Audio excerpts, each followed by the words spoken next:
I had said in my summary that the new Solo movie reminded me of Star Trek 2009 superficially.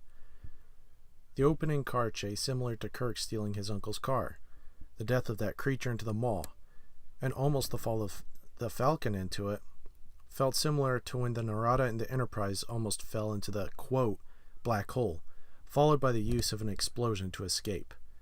I'm sure Ron Howard and company were not trying to emulate Star Trek. It was just a coincidence. But there's one similarity that seems to be common amongst a lot of shows now. The masculation of old symbols of masculinity.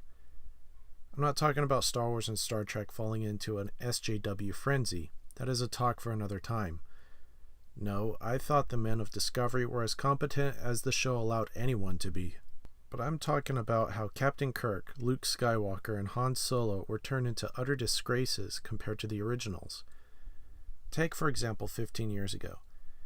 Nathan Fillion's Captain Reynolds in the show Firefly was described as something similar to a Han Solo type, with the intent being to describe him in a positive light for a man. But this was when Han Solo was the Han Solo that we saw from the original trilogy, a man who was a scoundrel at first, but redeemed himself.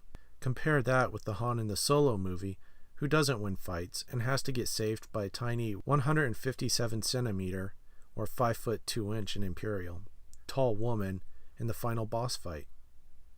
He eventually shoots first, and that is one of the 2 times that he actually acts like the Han that we know, but that's just it. There are only 2 times that he acts like the Han that we know.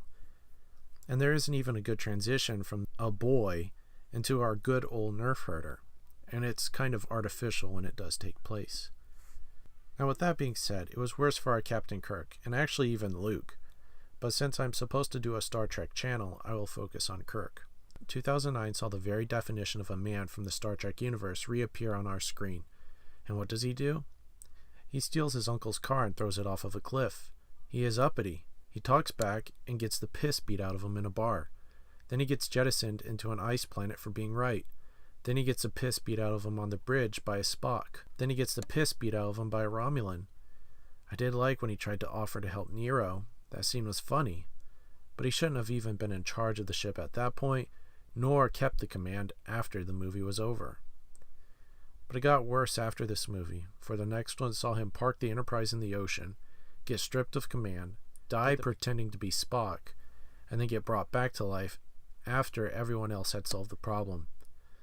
The third movie was better, in that he actually managed to figure out how to save the day and win a fight for a change. He still stupidly lost the Enterprise, but at least he was smarter this round than he was in the other 2 movies. The point is, whether or not this is an actual attack on symbols of masculinity, Kirk, Solo, and Luke are several examples of these symbols who are moral in the end and were actually good figures for men to look up to, now being trashed as characters for whatever reason. Heck, in all of this, I forgot to mention John Connor. He got obliterated in that last movie. Though to be fair, the strong female of Sarah Connor was also ruined.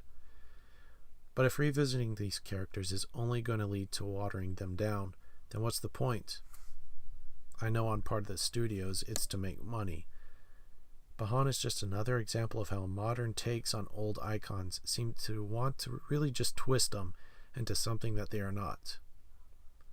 Let me know what you think, and please like, comment, and